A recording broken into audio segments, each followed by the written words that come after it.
Morning student, नमो नमः। बेटा, आज तक हमने जो पढ़ा है वो था पार्ट ऑफ स्पीच। क्या था? Part of speech. कि हम किसी भी वाक्य को जब पढ़ते हैं तो हम उसको कितने भागों में बांट सकते हैं, या हम यह समझ सकते हैं कि जो हमने पढ़ा है वो सेंटेंस किस कैटेगरी का है। वो प्रीपोजिशन वाला सेंटेंस है कि कंजक्शन वाला है।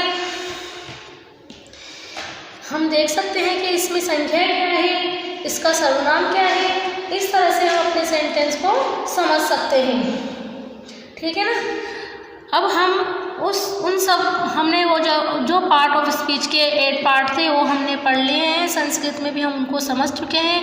हमने सेंटेंस बना के देखे कि हम संस्कृत में समुच्चय बोधक वाक्य कैसे बनाएंगे, शब्द को कैसे समझेंगे, इसमें यदि बोधक शब्द होगा तो उसको कैसे समझेंगे, संबंध कारक शब्द कैसा होता है, कर्ता क्या संज्ञा क्या है, सर्वनाम क्या है, उसकी धातु क्या है, हमने इन सब को समझा है।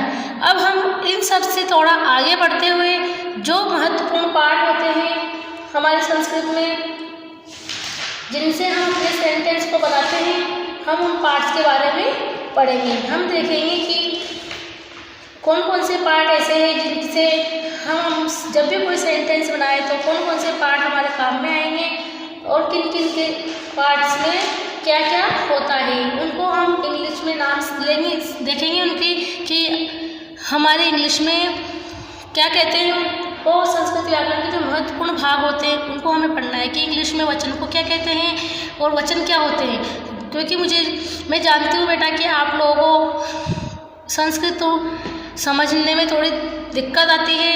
आपको सेंटेंस बनाने हैं, आपके एग्ज़ाम के लिए प्रिपरेशन करनी है, उसमें आपको ऐसे लिखना होगा, आपको चित्र दिया जाएगा, उसके आधार पर आपको सेंटेंस बनाने होंगे। तो उन सब के लिए जो हमारे महत्वपूर्ण पार्ट होते हैं संस्कृत में, हमें उन्हें जानना जरूरी है। तो देखते हैं हमारे महत्वपूर्ण पार्ट कौन कौन से हैं, उनको हम जानेंगे। तो पहले हम हेडिंग डालेंगे संस्कृत व्याकरण के महत्वपूर्ण भाग कौन कौन से देखते हैं। देखो, सबसे पहला भाग होता है संस्कृत व्याकरण का, वो होता है पुरुष। क्या होता है? पुरुष। ये तो पुरुष क्या होते हैं, जिन्हें हम इंग्लिश में कहते हैं पर्सन। क्या कहते हैं? पर्सन, पुरुष। उसके बाद हम सेकंड नंबर पे आते हैं वचन। तो वचन क्या होते हैं? नंबर। उसके बाद थर्ड नंबर पे आते हैं लिंग। लिंग क्या होते हैं? तो हम कहेंगे जेंडर। उसके बाद फोर्थ नंबर पे आता है हमारी क्रिया। संस्कृत में उसे कहते हैं धातु। ठीक है ना। और उसको इंग्लिश में कहेंगे वर्ब, है ना। उसके बाद आता है हमारा कर्ता क्या होता है? सब्जेक्ट। और फिर आता है कर्म क्या होता है? ऑब्जेक्ट। समझ गए आप यहाँ तक कि जो पार्ट हमारे सेंटेंस में आते हैं, एक कर्ता होता है, एक उसका कर्म होता है, एक उसकी क्रिया होती है। कर्ता कौन से वचन का है, कर्ता कौन से लिंग का है और कर्ता के साथ हम कौन सी क्रिया का प्रयोग करें। तो इन सबको समझने के लिए पहले हमें इनको अच्छे से समझना होगा कि पुरुष क्या होते हैं। तो जो पर्सन होते हैं इंग्लिश में दो ही होते हैं, और इसमें हमारे जो है पुरुष जो होते हैं, जो पर्सन होते हैं, वो भी इंग्लिश में भी 3 होते हैं, फर्स्ट पर्सन, सेकंड पर्सन और थर्ड पर्सन। वैसे ही हमारे संस्कृत में भी 3 पुरुष होते हैं, प्रथम पुरुष, मध्यम पुरुष और उत्तम पुरुष। उसके बाद आते हैं वचन, मीन्स नंबर। तो इंग्लिश में जो होते हैं वो नंबर कितने होते हैं? तो इंग्लिश में नंबर 2 होते हैं, और हिंदी में भी 2 ही नंबर होते हैं, अर्थात 2 ही वचन होते हैं, एक वचन और बहुवचन, सिंगुलर और प्लूरल। ठीक है ना। उसी तरह से लेकिन हमारे संस्कृत जो है उसमें वचन जो होते हैं 3 प्रकार के होते हैं। कितने प्रकार के होते हैं? 3 प्रकार के, एक वचन, द्विवचन और बहुवचन। इस तरह से हम अपने के टॉपिक को लेते जाएंगे और उसके बारे में थोड़ा सा डिटेल में पढ़ते जाएंगे, ताकि हम अगर इनको सीखते हैं तो हम हमारी सेंटेंस बनाने की जो प्रक्रिया है, अर्थात वाक्य निर्माण की जो प्रक्रिया है, ट्रांसलेशन से करेंगे उसको हम अच्छे से समझ पाएंगे। तो अब हम सबसे पहले लिखते हैं पुरुष। क्या लिखेंगे? पुरुष। हमारा टॉपिक हुआ पुरुष मतलब पर्सन, ठीक है ना। अब पुरुष कितने प्रकार के होते हैं? तो पुरुष बेटा संस्कृत में 3 प्रकार के होते हैं। तो आपको भी कौन कौन से होते हैं मैडम? तो हम लिखेंगे प्रथम पुरुष, फिर लिखेंगे मध्यम पुरुष और उसके बाद लिखेंगे उत्तम पुरुष, ठीक है ना। ये 3 पुरुष हमने लिखे हैं। अब आपका प्रश्न यहाँ बनता है कि प्रथम पुरुष क्या होता है, मध्यम पुरुष क्या होता है और उत्तम पुरुष क्या होता है। तो सिंपल सी भाषा में अगर हम समझें तो उत्तम मैं हूँ, मध्यम तुम हो और प्रथम जिसके लिए कहा जा रहा है। अर्थात प्रथम पुरुष जो होता है, हम फर्स्ट पर्सन जिसे कहते हैं, वह होता है जिसके बारे में हम बात कर रहे हैं, जिसके बारे में बात की जा रही है। जैसे वह जाता है तो उसके बारे में बात की जा रही है, दूसरे के बारे में बात कर रहे हैं ना। वह जाता है, वह पढ़ता है, वह दोनों जाएंगे। तो यहाँ पर जो भी आ रहा है वो सब क्या हो रहा है? प्रथम पुरुष में हो रहा है। तो वह शब्द जहाँ आता है या किसी का नाम आता है तो वो होते हैं प्रथम पुरुष। प्रथम पुरुष की जो डेफिनेशन होती है वो होती है कि किसी दूसरे के लिए जब बात की जाती है, किसी और के लिए जब बात की जाती है तो वहाँ पर होता है प्रथम पुरुष। और फिर जब हम मध्यम पुरुष में आते हैं तो मध्यम पुरुष में आता है तुम जाओ, तुम पढ़ो, तुम खेलो, तुम दोनों पढ़ो, तुम दोनों जाओगे, तुम सब जाओगे, तुम सब पढ़ोगे, तुम्हारे एग्जाम होंगे। तो वहाँ पर यू के लिए आए समझ में? वहाँ पर क्या होगा? जिससे कहा जा रहा है, जो सुनने वाला है, जो श्रोता है, वो होगा हमारा मध्यम पुरुष। जो श्रोता है वो होगा मध्यम पुरुष, जो सुनने वाला है, जिससे बोला जा रहा है। तो यहाँ पर आएगा तुम, मतलब तुम दोनों, तुम सब के लिए, है ना। और जब मध्यम पुरुष की बात आती है तो मध्यम पुरुष मतलब मैं। कौन है मध्यम पुरुष? में, अर्थात बोलने वाला, वक्ता। वक्ता जिसे कहते हैं, जो बोलने वाला होता है, वो होता है उत्तम पुरुष। तो उत्तम मैं हूँ, मध्यम तुम हो, मतलब उत्तम में मैं, आवाम, वयम, और मध्यम तुम हो मतलब त्वम, युवाम, यूयम, और प्रथम जो है वह है मतलब स, तौ, ते, जिसके लिए हम कह रहे हैं, किसी और के लिए जब हम बात कर रहे हैं तो वहाँ पर होगा प्रथम पुरुष। अगर मैं किसी से कह रही हूँ, किसी और के लिए, अनदर पर्सन के लिए मैं जब बोलती हूँ तो वहाँ होता है प्रथम पुरुष। लेकिन मैं अगर तुमसे कह रही हूँ तो वहाँ पर होगा, मैं तुमसे कहूँ कि बेटा तुम मैं जो वीडियो भेजती हूँ तुम उसे देखो या आप उसे देखें, तो वो क्या हुआ? मध्यम पुरुष हुआ। लेकिन मैं आपको पढ़ाती हूँ, मैं आपको पढ़ा रही हूँ, मैं आपको लिखा रही हूँ, मैं आपको वर्क दे रही हूँ, तो मैं हुई उत्तम पुरुष, ठीक है ना। तो उत्तम पुरुष में अहम मतलब मैं, जो बोलने वाला होता है, जो वक्ता होता है, और ये होता है श्रोता, ठीक है ना। और ये दूसरे के लिए आया समझ में? प्रथम पुरुष क्या है? वह है मध्यम पुरुष तुम हो और उत्तम पुरुष मैं हूँ। उसके बाद आते हैं हमारे वचन। तो वचन भी 3 प्रकार के होते हैं, जबकि इंग्लिश में 2 प्रकार के होते हैं, ठीक है ना। और हिंदी में भी 2 प्रकार के होते हैं, एकवचन और बहुवचन। लेकिन जो हमारे संस्कृत भाषा है, इसमें वचन जो है, नंबर जो है, वो 3 प्रकार के होते हैं, एकवचन, द्विवचन और बहुवचन। कैसे? एक वचन में 1 के लिए बात, द्विवचन में 2 के लिए बात, और बहुवचन में 3 या 3 से अधिक, या तो 3 होंगे या फिर उससे ज़्यादा होंगे। 3 हो, 10 हो, 15 हो, 20 हो, 1000 हो, 10,000 हो, लाख हो, करोड़ हो, अरब हो, कुछ भी हो, वो सब होंगे बहुवचन। तो जहाँ पर एक जने की बात की जाए, एक बुक की मैं कहती हूँ एक बुक, तो वहाँ पर होगा एक वचन। मैं कहती हूँ 2 बुक, 2 सब्जेक्ट की बुक, तो वहाँ पर होगा द्विवचन। लेकिन मैं कहती हूँ कि आपके सारे सब्जेक्ट की बुकें, तो वहाँ पर होगा बहुवचन। तो जहाँ पर एक की बात की जा रही है, एक व्यक्ति की बात की जा रही है, एक वस्तु की बात की जा रही है, तो वो एक वचन होगा। 2 व्यक्ति की, 2 वस्तुओं की बात की जा रही है तो वो द्विवचन होगा, और बहुत सारे वस्तुओं की, बहुत सारे व्यक्तियों की एक साथ अगर बात की जाती है तो वो होगा बहुवचन। उसके बाद आता है हमारा थर्ड नंबर पे होता है लिंग। लिंग मतलब जेंडर के लिंग कितने होते हैं? हिंदी में 2 लिंग होते हैं, पुल्लिंग और स्त्रीलिंग, और इंग्लिश में भी 2 ही जेंडर होते हैं, मेल और फीमेल। लेकिन हमारे संस्कृत में जेंडर होते हैं 3, पुल्लिंग, स्त्रीलिंग और नपुंसकलिंग। ठीक है ना? पुल्लिंग में पुरुष, किसी भी पुरुष जाति के लिए जब बात की जाती है, किसी भी मेल जेंडर के लिए जब बात की जाती, मेल के लिए बात की जाती है, किसी भी पुरुष जाति के लिए जब बात की जाती है तो वो होता है पुल्लिंग। और स्त्रीलिंग में जब किसी भी स्त्री जाति के बारे में, किसी भी फीमेल के बारे में बात की जाती है तो वो होता है स्त्रीलिंग।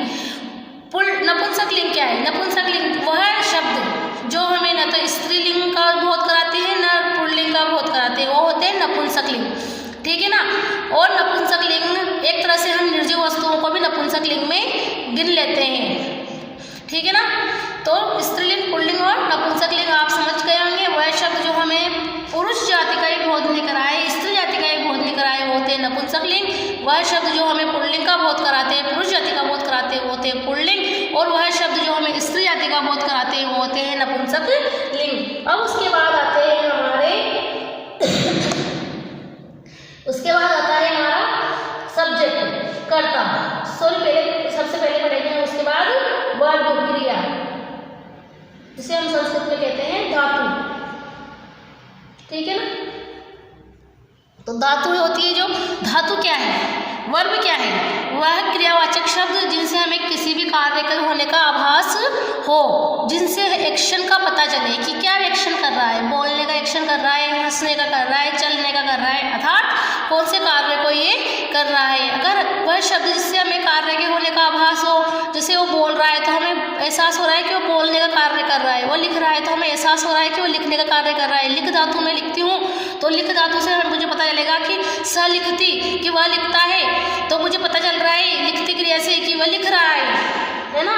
तो वहाँ पर हमें पता चल रहा है कि कौन सी क्रिया का प्रयोग कर रहा है, वो होगी हमारी वर्ब। अगर हम कोई सेंटेंस लिख रहे हैं उसमें हम कैसे वर्ब लगाएं, तो वहाँ पर हमें पता चलता है कि वर्ब कैसे होगी। जैसे मैं लिखती हूँ कि क्रिया जो होती है, धातुएं जो होती है, वो 3 वचन में, एक वचन, द्विवचन और बहुवचन, और प्रथम पुरुष, मध्यम पुरुष और उत्तम पुरुष। 3 वचन और 3 पुरुषों में क्रियाएं होती हैं, और 3 पुरुषों 3 वचनों में हमारे कर्ता होते हैं। ठीक है ना? और जो कर्म होता है वो क्रिया के अनुसार, कर्ता के अनुसार ही लगाया। कर्म जो है वो कर्ता क्या होता है? कर्ता जो कर्म कर रहा है उसको हम ऑब्जेक्ट कहते हैं। तो कर्ता को जो सबसे ज़्यादा प्रिय होता है वो हमारा कर्म होता है। अब हम जब धातु पढ़ेंगे तो धातु के साथ ही हमें हमारे जो सेकंड वाला पॉइंट है उसको भी पढ़ लेंगे, कर्ता को। तो यहाँ पर जब हम क्रिया को समझेंगे तो क्रिया के साथ ही हम कर्ता को भी समझते जाएंगे। कैसे समझेंगे? कि क्योंकि कर्ता भी एक वचन, द्विवचन और बहुवचन में होते हैं, और धातुएं भी एक वचन, द्विवचन, बहुवचन में होती है। कर्ता भी प्रथम पुरुष, मध्यम पुरुष और उत्तम पुरुष में होता है, और जो क्रिया है वो भी मध्यम पुरुष, प्रथम पुरुष, मध्यम पुरुष और उत्तम पुरुष में होती है। ठीक है ना? तो यहाँ पर हम समझते हैं, पहले हम समझते हैं कर्ता को। कैसे? कि जो हमारे प्रथम पुरुष का कर्ता होगा सह, पुल्लिंग के लिए। ठीक है ना? और स्त्रीलिंग के होगा सा, और नपुंसकलिंग के लिए होगा तत्। ठीक है ना? नपुंसकलिंग के लिए होगा तत्, और इन तीनों का अर्थ होगा वह। इसके लिए होगा पुल्लिंग के लिए सह, तौ, सा, ते, तत्, ते, वह, दोनों। इन सब के अर्थ होंगे वह, दोनों। और फिर बहुवचन के लिए होगा हमारा कर्ता, वो होगा ते पुल्लिंग के लिए, ता है स्त्रीलिंग के लिए, और तानी नपुंसक लिंग के लिए, मतलब वह है सब। ठीक है ना, प्रथम पुरुष में। और इनके साथ आएंगे किसी का भी नाम, जो सब संज्ञा सब शब्द होंगे। ठीक है ना, वो सब आएंगे हमारे। जैसे राम पढ़ता है, सीता गाती है, ठीक है ना, तो वह दो फल है। ठीक, वह दो फल है, तो क्या लिख देंगे हम? ते, ठीक है ना, फलम। अब हम आते हैं मध्यम पुरुष पर। तो मध्यम पुरुष का जो कर्ता होता है, प्रथम पुरुष का होता है त्वम, स्त्रीलिंग पुल्लिंग में एक जैसा होता है। सुनने वाला, नपुंसक लिंग क्या सुनेगा? नपुंसक लिंग में सुनने वाला होता ही नहीं है कोई भी, इसलिए नपुंसक लिंग प्रथम पुरुष में रहेगा सिर्फ। और त्वम जो मध्यम पुरुष का है, उसमें स्त्रीलिंग और पुल्लिंग दोनों के लिए ही एक ही शब्द प्रयुक्त में आता है, वो होता है तुम। और युवाम, तुम दोनों। और यूयम, यूयम यानी तुम सब। ये स्त्रीलिंग हो पुल्लिंग हो सबके लिए एक समान रहेगा। अब हम देखते हैं मध्यम पुरुष। क्या देखते हैं? उत्तम पुरुष। उत्तम पुरुष हम देखते हैं कि उत्तम पुरुष में क्या होगा। तो उत्तम पुरुष हम देखेंगे कि उत्तम पुरुष में जो है मैं, मतलब मैं जो कर रहा हूँ, मैं जो करने वाला हूँ, वो होगा उत्तम पुरुष। ठीक है ना बेटा, तो उत्तम पुरुष में जो करता है, जो करने वाला है, वो उत्तम पुरुष कहलाएगा। तो देखते हैं कि जो करने वाला होता है वो कौन होता है, जो कहने वाला है वो कौन है? मैं। तो उत्तम पुरुष में जो होगा अहम, ये भी स्त्रीलिंग और पुल्लिंग में एक समान होता है, मैं। आवाम मतलब हम दोनों, और वयम यानी हम सब। तो ये तो हो गए हमारे कर्ता। स्त्रीलिंग पुल्लिंग में मध्यम पुरुष और उत्तम पुरुष एक जैसा रहता है, इसलिए इसमें कोई चेंज नहीं होगा। और प्रथम पुरुष में अलग होता है, इसलिए इसमें चेंज होगा। अब इसी के अनुसार जब हम धातुएं लगाएंगे तो प्रथम पुरुष की जो धातुएं होंगी वह होगी, धातु जो होती है वो 5 लकारों में होती है, और 5 लकारों में अलग अलग होती है। हर लकार की अलग धातु होती है। तो हम यहाँ पर पहला लकार पढ़ेंगे लट लकार, उसी की धातुओं का यहाँ पर प्रयोग कर रहे हैं, उसी के प्रत्ययों का प्रयोग कर रहे हैं। ठीक है ना, और बाकी के लकार जो हम लकार सेपरेट हमारा जो पार्ट है उसको पढ़ेंगे, तब मैं 5 लकारों को आपको अच्छे से समझा दूंगी। अब यहाँ पर हम प्रथम पुरुष में देखते हैं। तो प्रथम पुरुष में आता है अति, फिर आता है मध्यम पुरुष में द्विवचन में अतः, और आता है अंति। फिर मध्यम पुरुष जब हम लिखते हैं तो आता है असि, अथर,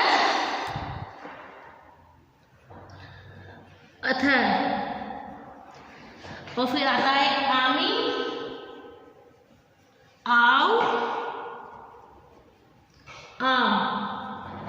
इनमें विसर्ग लगेगा दोनों में। ठीक है ना, ये होते हैं मध्यम पुरुष के, और ये होते हैं उत्तम पुरुष के। ठीक है ना, तो अब इसको हम एक साथ कैसे समझेंगे कि जैसे मैंने लिखा वह मेरा सेंटेंस बना, सेंटेंस यहाँ बनाती हूँ मैं ऊपर, वह जाता है। ठीक है ना, एक ही क्रिया से हम तीनों ही पुरुषों के सेंटेंस बनाएंगे ताकि हम उनको आसानी से समझ सकें। तो वह जाता है, तो जाता है पुल्लिंग का सेंटेंस का, पुल्लिंग का आभास हो रहा है हमें कि जाता है। अगर मैं लिखती जाती है तो स्त्रीलिंग का आभास होता, तो मैं लिखूंगी सह गच्छति। प्रथम पुरुष का करता है, इसलिए जो क्रिया है अति, तो हमने लिखा गच्छ धातु से बना है, गम धातु होती है जाने की, गम यानी जाना, और इसका परिवर्तित रूप होता है गच्छ। तो जब मैं ये बनाऊंगी इन सबको मैं आपको इंडिविजुअली वहाँ पर जब सेपरेट वीडियो बनाऊंगी लकार का, तो वहाँ पर समझाऊंगी कि धातुओं को परिवर्तित रूप कैसे होते हैं, धातुएं कैसे बनती है। यहाँ पर सिर्फ हम शॉर्टली हम समझ रहे हैं तो समझते हैं। अब गच्छ धातु है, तो हम अगर मैं गच्छ लिख कर ये हलंत वाला शब्द है और अति लगाती हूँ तो ग, ये अक्षर में मिलता है गच्छति, गच्छत, गच्छन्ति, गच्छसी, गच्छत, गच्छत, गच्छा में गच्छा, गच्छा। अच्छे धातु से अपन सेपरेट बनाते हैं सेंटेंस ताकि हम समझ सकें। पहला लिखा हमने कि वह जाता है, मतलब प्रथम पुरुष का करता था वह सह, तो हम क्रिया भी लगाएंगे प्रथम पुरुष की। अगर मैं लिखती हूँ तुम जाते हो तो मैं लिखूंगी त्वम गच्छसि, असि प्रत्यय है तो गच्छसि लिखेंगे, ठीक है ना। और अगर मैं लिखती हूँ कि मैं जाती हूँ, मैं जाती हूँ तो मैं लिखूंगी अहम गच्छामि। आया समझ में? जिस भी पुरुष की का कर्ता लगाते हैं उसी पुरुष की हमें क्रिया लगानी होती है।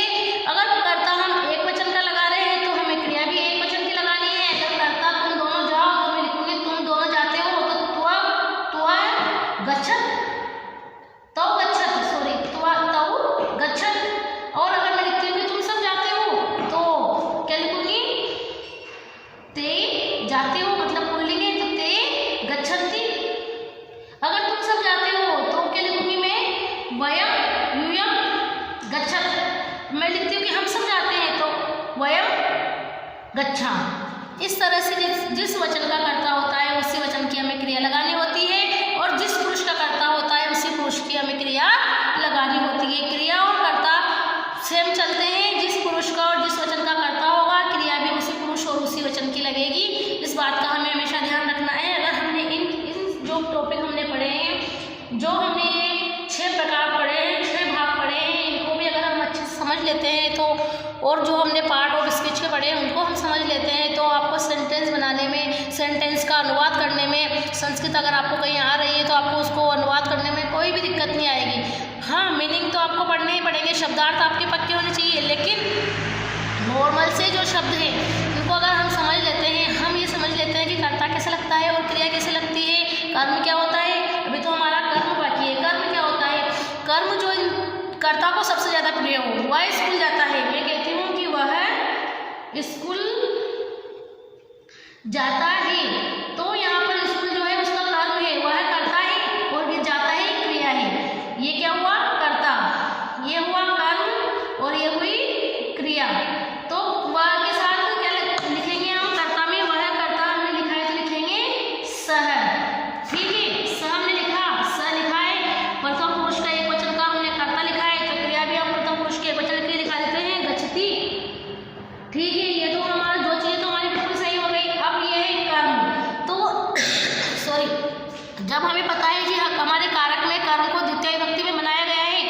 कर्म क्या होता है? जो कर्ता का प्रिय होता है, जो कर्ता को पसंद होता है। आप स्कूल जा रहे हो, मतलब कि आपको स्कूल जाना अच्छा लग रहा है, आपको पढ़ना अच्छा लग रहा है, आप पढ़ना चाहते हो, स्कूल जाना चाहते हो, तो क्रिया को जो सबसे ज़्यादा प्रिय होता है वही उसका कर्म है, अर्थात वही उसका ऑब्जेक्ट है, ये सब्जेक्ट है और ये वर्ब है। तो स्कूल जो हुआ हमारा क्या हुआ? ऑब्जेक्ट। तो ऑब्जेक्ट को हम हमेशा द्वितीय विभक्ति में लिखेंगे। किसमें लिखेंगे? द्वितीय विभक्ति में। तो हम लिखेंगे विद्यालयम गच्छति, सह विद्यालयम गच्छति। तो बेटा इस प्रकार से हमने जो वीडियो बनाया है, इसमें मैं आशा करती हूँ कि आपको जो मैंने पार्ट समझाए हैं ये आपको अच्छे समझ में आए, और आप इनको समझकर अपने सेंटेंस को बनाने के लिए थोड़े से अपने आप को तैयार करो, और जो भी वीडियो में भेजते हैं उनको ध्यानपूर्वक सुने, समझने की कोशिश करें, और फिर भी अगर कोई डाउट हो तो आप मेरे से कंसल्ट कर सकते हो कि मैं कैसे समझाया है, ठीक है बेटा। और एंड तक वीडियो को सुनने के लिए थैंक